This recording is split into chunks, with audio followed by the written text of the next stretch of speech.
Vamos. Bueno, voy a empezar así. Club Atlético Central Córdoba, Club Atlético Colón de Santa Fe, Club Atlético Central Norte, Club Atlético Rafaela, Coquimbo Unido de Chile, Motagua de Honduras, Rosario Central de Argentina, la Selección de Honduras, San Carlos de Costa Rica, Xelajú de Guatemala y Herediano de Costa Rica.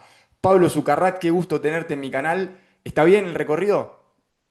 Sí, claro, Tomás, está muy bien. Para mí es un placer. Falta Belgrano de Córdoba, que arrancamos este 2025, primera división del fútbol argentino. Esa es tu actualidad. Pablo es psicólogo deportivo y es el gestor emocional del bicampeonato del Herediano. Vamos a estar conversando con eso. ¿Está bien dicho de esa manera? ¿Qué hace un psicólogo deportivo?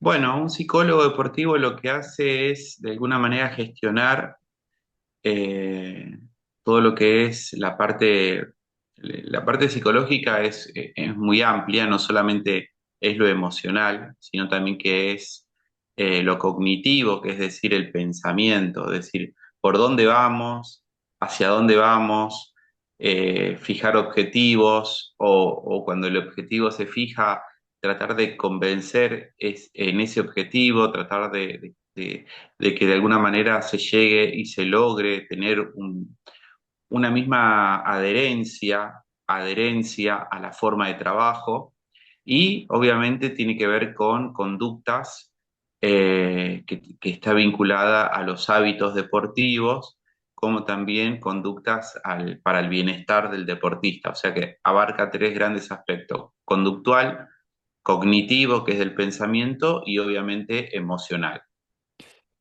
Quiero entrar rápido en el Herediano porque es lo que está calentito y después vamos a volver a preguntarte cuestiones más generales de esta disciplina que por momentos es nueva, por momentos ya está instalada, por momentos hay detractores, por momentos hay gente que avala, pero quiero entrar con el Herediano. ¿Cómo trabajaste el momento post derrota con el Saprissa? Semifinal de ida, una derrota abultada, un equipo que venía de ser líder de la fase regular. ¿Cómo se trabaja después de un golpe futbolístico tan fuerte?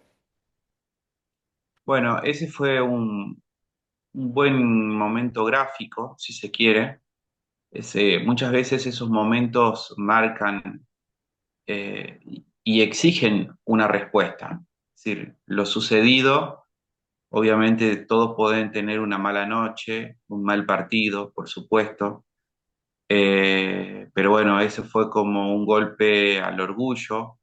Creo yo que siempre yo me adhiero al sentir y a lo que el grupo estaba sintiendo y viviendo y lo que de alguna manera se buscaba revertir.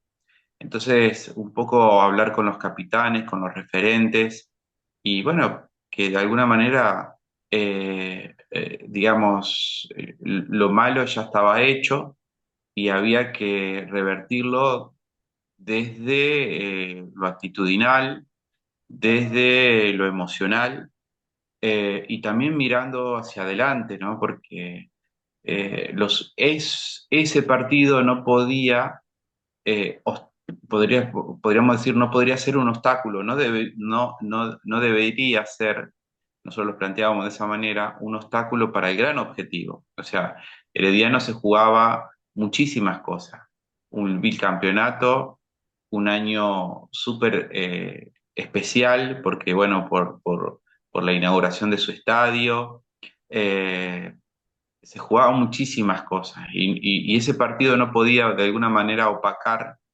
el, todo el campeonato que se había hecho con una regularidad prácticamente muy buena, desde, ¿no es cierto?, estar puntero de líder a segundo y de segundo a líder, o sea, fue un campeonato de una gran regularidad. Así que bueno, se apuntó y se trabajó sobre eso. Todos los jugadores que tenían esa necesidad de revancha, por así decirlo, por suerte el fútbol te da revancha rápidamente. Y bueno, se apuntó a lo máximo, se pudieron concretar esos dos goles, pero yo creo que el equipo tenía la sensación luego de ese partido de que hubo una respuesta, por así decirlo, se lavó la cara el equipo y yo creo que esa gran respuesta lo preparó para la gran final. Esa es la verdad. ¿Y cómo, por vos recién hablabas, hablé con los líderes? ¿Los líderes emanan del grupo? ¿Los detectás vos? ¿Es una cuestión de doble vía? ¿Cómo los seleccionás o cómo salen adelante esos líderes para hacer el nexo con vos? No, bueno, a ver, primero la disponibilidad de los jugadores al trabajo, que la verdad que fue muy buena. Luego, esto no fue de la noche a la mañana. Yo estoy desde el inicio de la pretemporada. O sea, es así, yo estoy desde el inicio, desde el primer partido hasta el último. Entonces, había jugadores con muchísima trayectoria, eh, jugadores que podían asumir el peso y la responsabilidad. Entonces, eso creo yo que ayudó muchísimo esa realidad. Eh, Creo que hay un gran líder también que es el Jafet, que creo yo que supo llevar el barco a buen puerto. Hay gente muy buena trabajando ahí que también va marcando la guía, que está, que bueno, su director general, que es Gustavo Pérez. Es decir, este es un trabajo muy en conjunto, que no solamente es de una persona, sino que son muchas personas jalando, como bien dicen ahí, para el mismo lado, ¿no? Entonces, eso creo yo que Herediano supo tener para guiarlo durante todo el campeonato. Y recién hablabas de Jafet Soto, de hecho era una de las preguntas que tenía, porque una cosa es la manifestación pública, mediática, pero me interesa saber como líder de grupo y en esa consonancia con vos como psicólogo deportivo, ¿cómo es en el día a día? No, mira, honestamente, yo no he tenido, digamos, una relación así muy directa. Creo que es una persona de gran inteligencia que permitió que mi trabajo como psicólogo deportivo, que creo que yo era un desafío, si bien él la parte mental la tiene muy clara, digo muy clara en el sentido de que el jugador de fútbol él fue jugador de fútbol, entonces sabe perfectamente que es clave, y vos lo sabés también, porque bueno, vos fuiste jugador de fútbol, entonces la parte mental no es al azar, no es de un día para el otro, es algo que se debe trabajar, que se debe planificar. Y bueno, creo yo que si tengo que destacar algo que él logró, al menos con mi trabajo, fue el respeto y la permanencia de mi trabajo en todo el campeonato. Entonces, creo yo que desde ese lugar respeta muchísimo la parte psicológica del jugador. Quería preguntarte cómo es, porque me quiero meter ahí como en el momento previo a jugar una gran final, ¿no? Manejar la presión para un Herediano que va a ser bicampeón, o la posibilidad de serlo después de muchos años, la ansiedad que tiene un futbolista en la antesala de una instancia tan definitiva, los temores también, el éxito que está a la vuelta de la esquina, ¿cómo se maneja todo eso?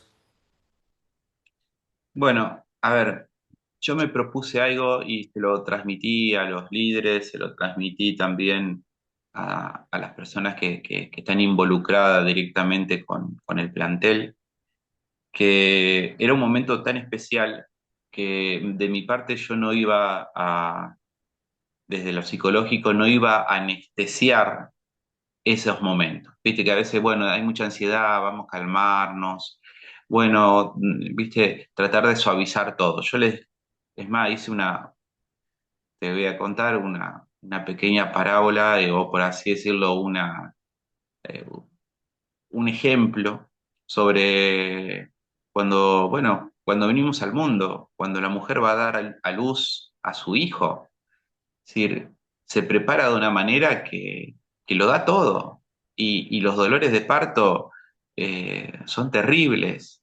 Eh, Sin embargo, asumen esa responsabilidad y hasta muchas mujeres no quieren, digamos, esa inyección que anestesia un poco, sino que quieren vivirlo el parto lo más natural posible, lo más sentido posible. Eh, y bueno, es así, puede haber muchos miedos, si el bebé viene bien, no viene bien. Sin embargo, es el momento de la vida que hay que darlo, ¿no? Y hay que asumir esa responsabilidad. Y yo creo que nosotros como digo nosotros, porque uno está trabajando desde hace mucho tiempo en el fútbol profesional, tenemos que asumir ese papel. Entonces si vos me preguntás bien, fue un asumir lo que debíamos hacer, un asumirlo con todas las letras, con toda la palabra, asumirlo desde el minuto cero, asumir esa responsabilidad, porque también después de eso venía una alegría que hacía 46 años, creo yo, 46, 47, que no se lograba. Entonces, estaba eso ahí latente y bueno, se asumió con esa responsabilidad. Creo que los jugadores respondieron muy bien.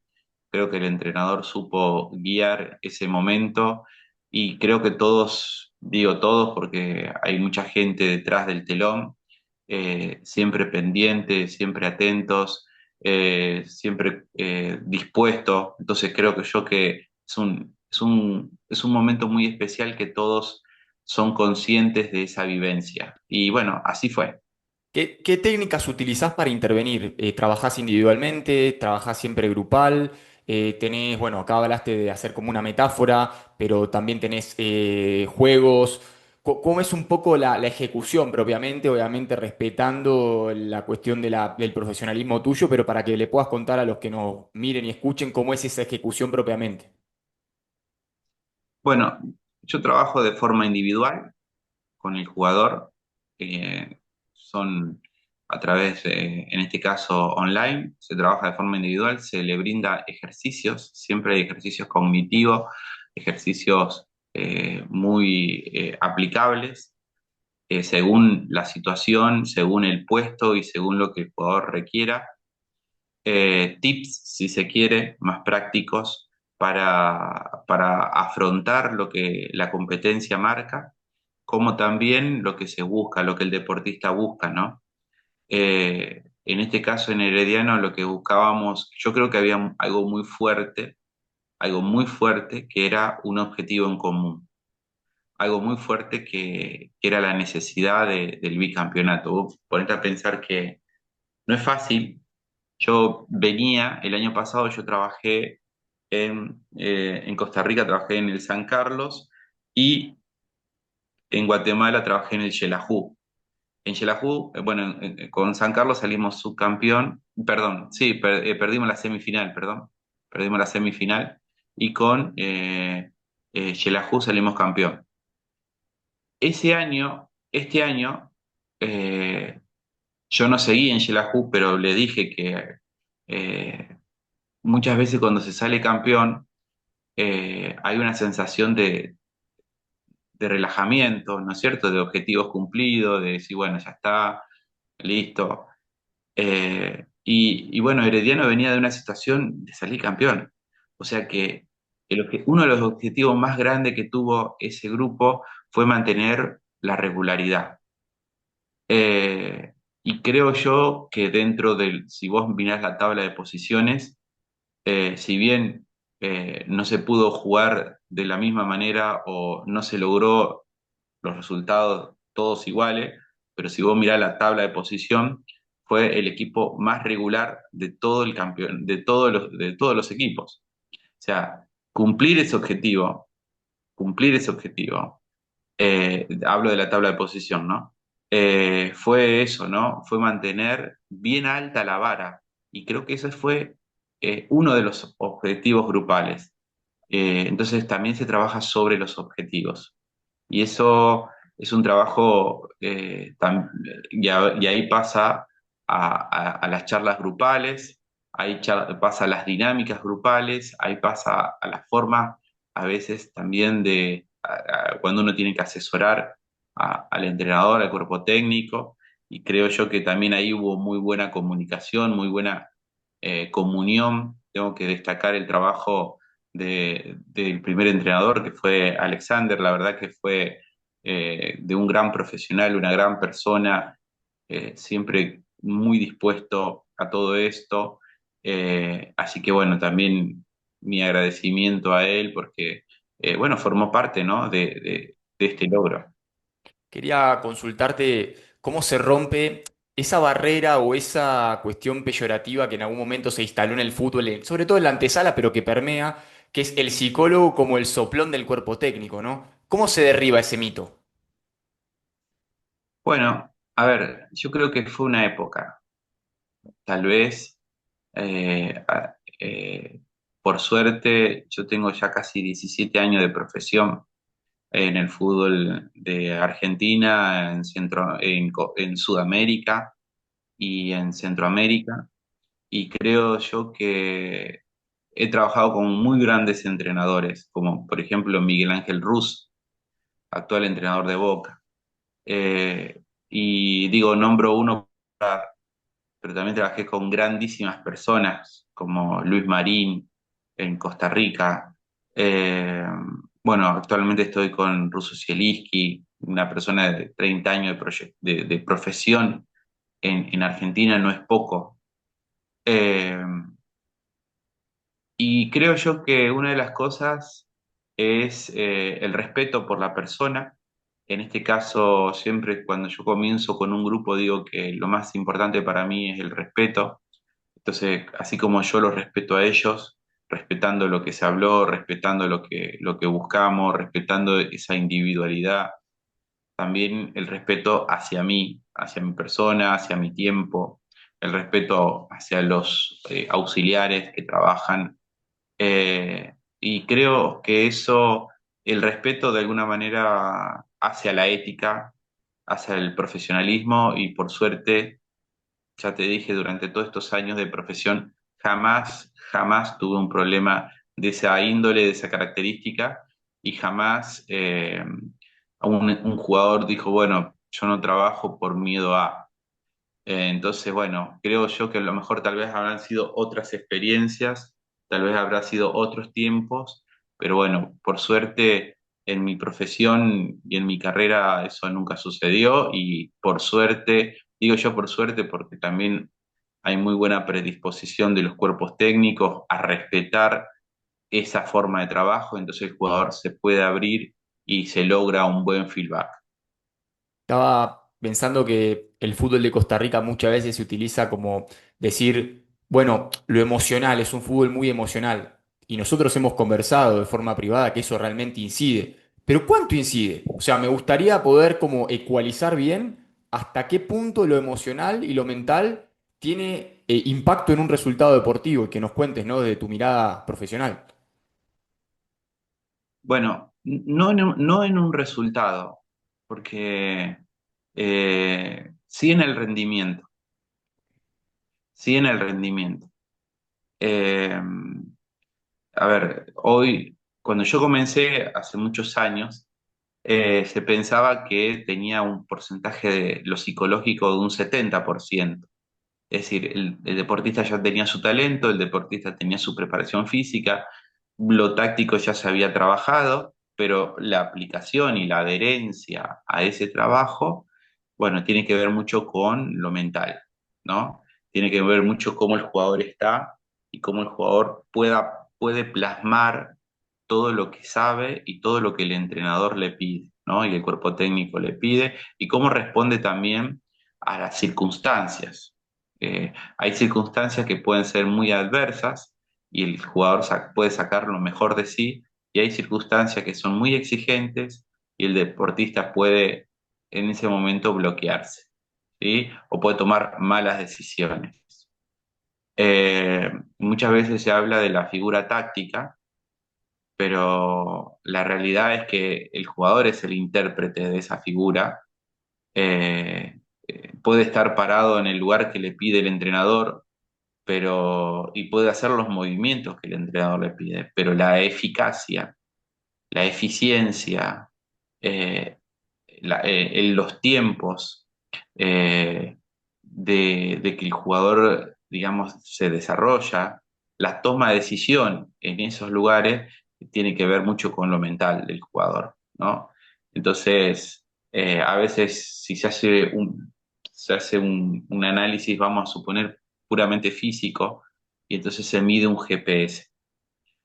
Hace poco le preguntan a Miguel Ángel Russo, que si lo viejo funciona, ¿viste? Porque no sé si viste en Netflix está el Internauta o Eternauta, no me acuerdo, es una Eternauta, serie. sí, que dicen, lo Ahí está, viejo funciona. Sí. lo viejo funciona. Entonces, ¿viste? A ver, yo también soy de una época que el GPS recién aparecía, ¿no es cierto? Como profesional que uno estaba y medir eso. Sin embargo, a veces el GPS puede medir una cosa donde, decía Miguel Ángel Russo, no es que corrimos menos, los GPS daban que habían corrido menos, corrimos mejor, ¿no? O sea, o podés a lo mejor correr para todos lados, el GPS lo rompiste todo, pero corriste mal, ¿no?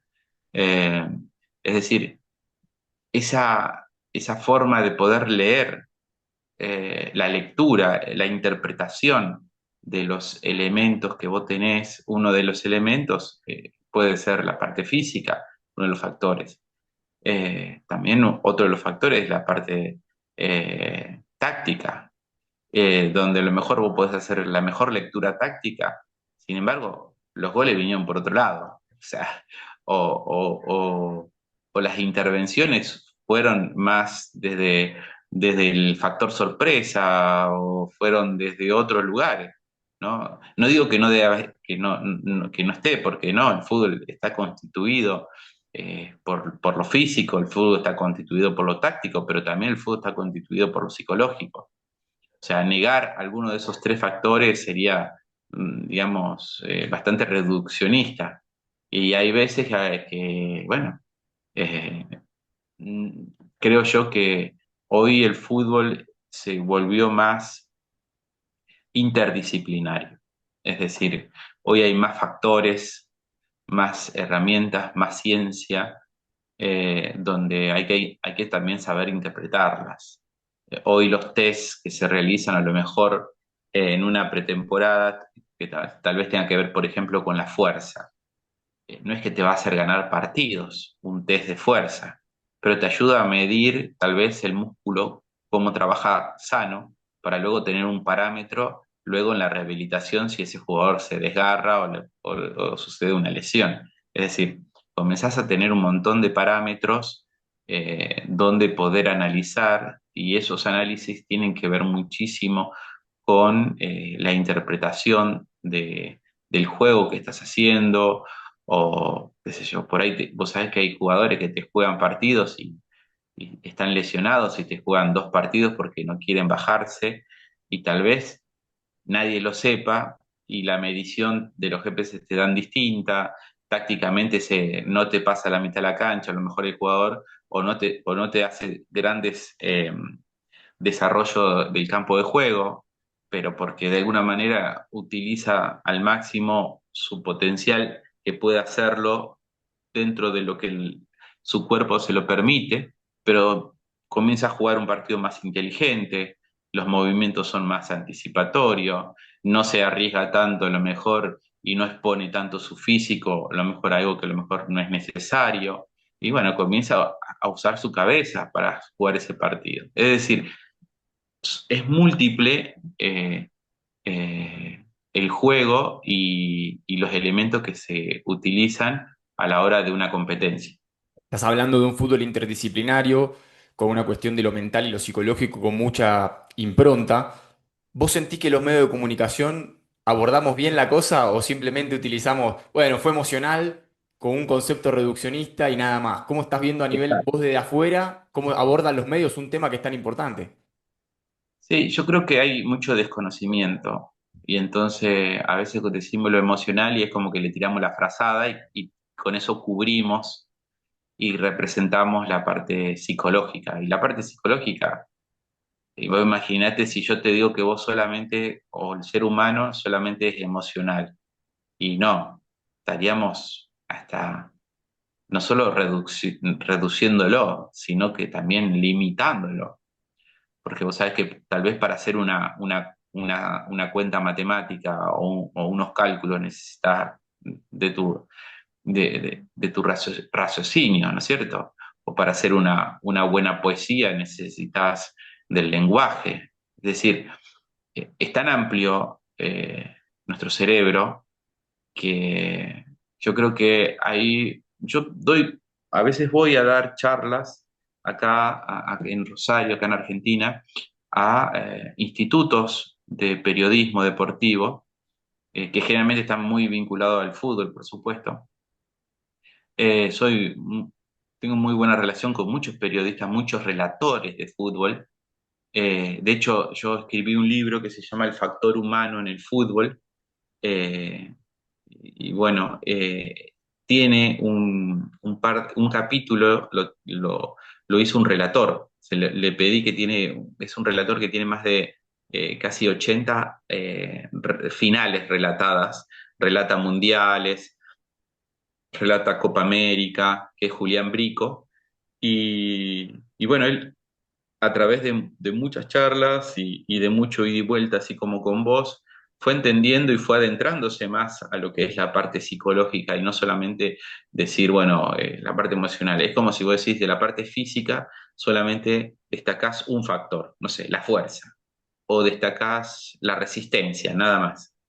No destacás la velocidad, no destacás a lo mejor las prevenciones, no destacás el equilibrio, o sea, es que es muy amplio. Entonces, y también yo siempre digo que un músculo se ve, una velocidad la puedes medir, pero a veces la toma de decisión, que es en milésima de segundo, solamente puedes ver el resultado de esa toma de decisión y no ves el proceso.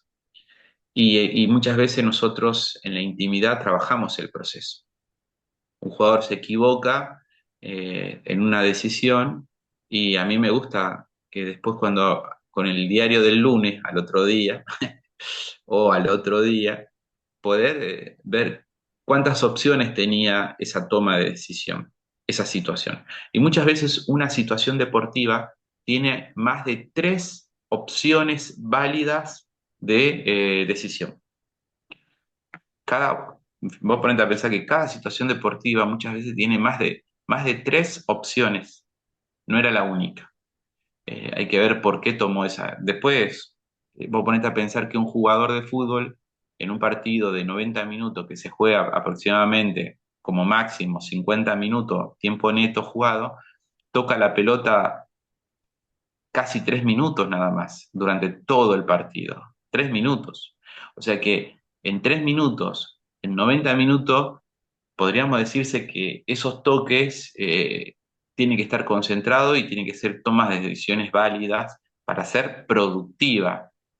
Eh, y bueno, se trabaja mucho sobre la producción de la toma de decisiones.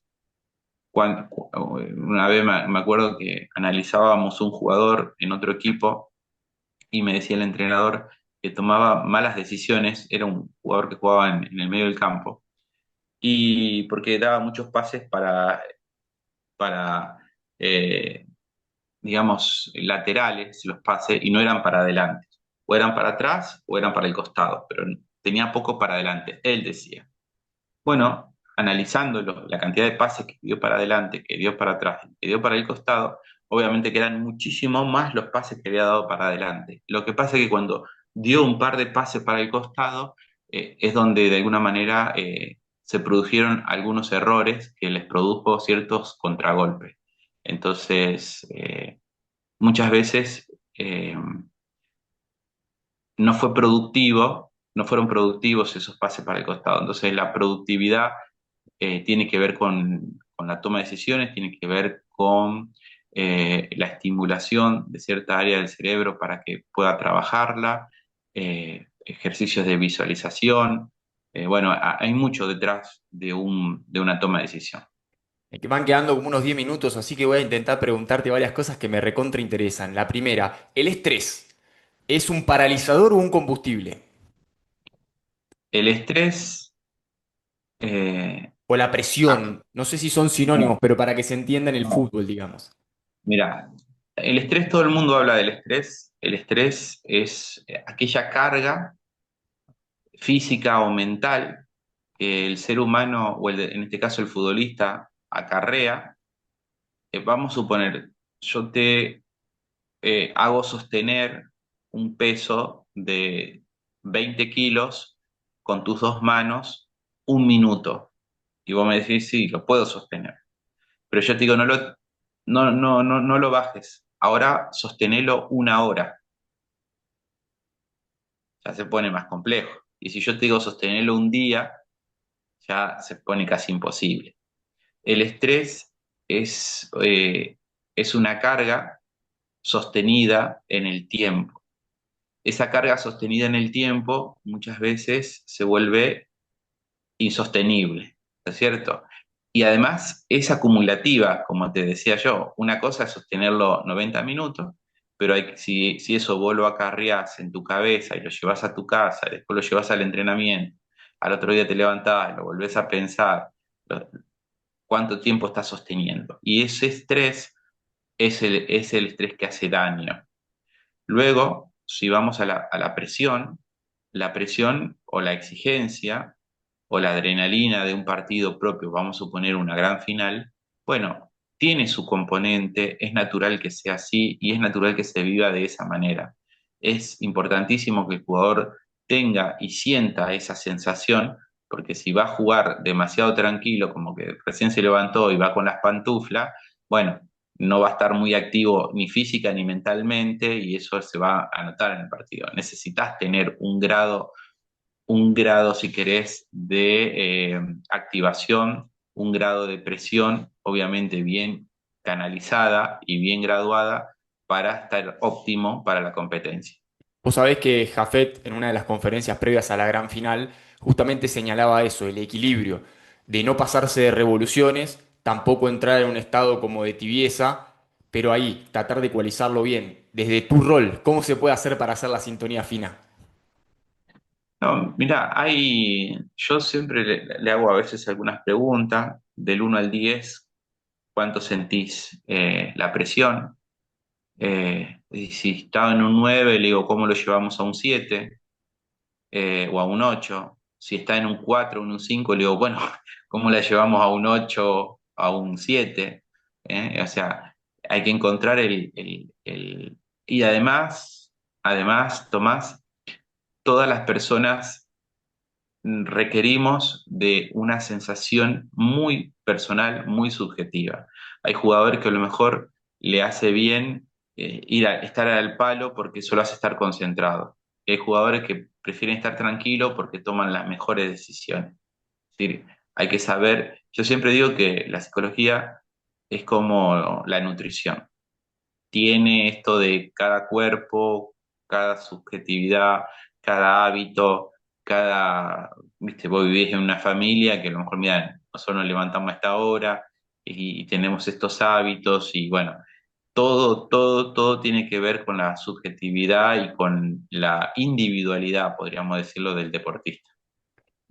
Me interesa como para ir cerrando y volviendo a la cuestión del Herediano, arrancamos por el Herediano bicampeón de Costa Rica, cerremos por ese lado, porque el Herediano tiene un sentido de pertenencia y una construcción muy propia de cómo entiende el fútbol, de cómo se entiende en el ecosistema del fútbol costarricense. ¿Pudiste anudar alguna cuestión de este sentido de pertenencia, de jugadores que son históricos, de un cuerpo técnico que también está conformado por muchos exfutbolistas importantes de la institución? ¿Funciona eso o no? Sí, sí, yo lo necesito mucho porque también me trato de ubicar en la sintonía, ¿no? del club. A mí me ayudó mucho Jendrik, que se retiró ese último partido, y él, la verdad que ha sido un gran guía en ese sentido. Otro de los capitanes que la verdad ha sido muy bueno fue, bueno, Elías Aguilar, que te dice, mira, Herediano es así, acá sí jugamos. También ayudantes que hacen 30 años que están en el club y te dicen, mira Pablo, nosotros estamos así, el club se formó con esta característica y yo les pregunto porque soy honesto, yo necesito saber porque es una manera de recabar información y mira, para esto te cierro, al menos desde este lugar, cuando yo trabajé en Chile, en Coquimbo, salimos campeones eh, y yo me iba a caminar al puerto, porque Coquimbo es puerto, es una ciudad de 300.000 habitantes. Entonces quería conocer la idiosincrasia de la gente de puerto estudié su himno y bueno, en el último partido, que fue la gran final, que la ganamos, a Dios gracias, la charla se basó en el himno que tiene esa ciudad de Coquimbo. Es decir, la identidad para mí es la esencia del equipo y es la forma en la cual va a competir. Muy interesante porque estamos bajando a tierra muchas frases hechas que circulan en los medios, incluso en los aficionados, como para ponerle una concretización, la idiosincrasia de un club, cómo logra permear y cómo logra construir una identidad para que después se vuelque en la cancha. Y la última que te pregunto, cortita porque me queda poco tiempo, es, ¿cómo haces para calibrar un fútbol que es colectivo, pero con individuos que son casi que microempresas en el fútbol profesional? Mm. Sí, es una de las preguntas que todavía no tiene respuesta, porque creo que todavía, como todo, tiene su desarrollo y la aplicación también tiene su desarrollo.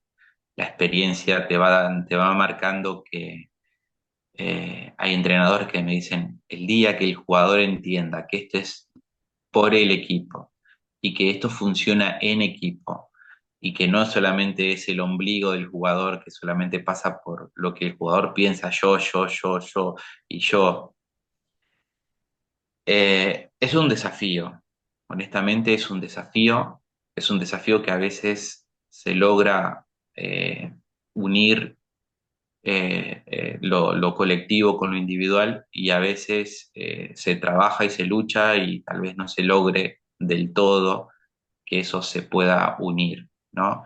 Es decir, si no, no sé, todos los campeonatos uno saldría campeón o pelearía todos los campeonatos y vos lo sabés perfectamente, Tomás, que yo, por ejemplo, en estos 17 años de profesión tengo 5 campeonatos, o sea, eh, tengo más que perdí que gané, ¿no? Pero eh, es un desafío y es un camino a transitar. Muy Creo interesante. que Dale, la dale. base está en las fuerzas básicas, en las inferiores trabajar, es ese concepto que es muy difícil de lograr. Claro, porque después desanudarlo en un fútbol profesional donde hay otros intereses, exigencias, presiones, dinero de por medio, es más complejo. Tenés que tener una base ya integral formada en las divisiones inferiores. Pablo, te agradezco enormemente tu tiempo, fue súper entretenido y además un montón de aprendizaje. Esperemos que para la gente sea igual. Y bueno, felicitaciones por el bicampeonato, sos parte importante, así que un abrazo enorme a la distancia. Bueno, gracias Tomás, y la verdad que para mí es un orgullo estar, y bueno, vamos a seguir trabajando y vamos a intentar dar lo mejor. Creo yo que Herediano es un club que está destinado a seguir creciendo. Ganar después de ganar, ese es el desafío. Pablo, un abrazo enorme. Abrazo grande, chau chau.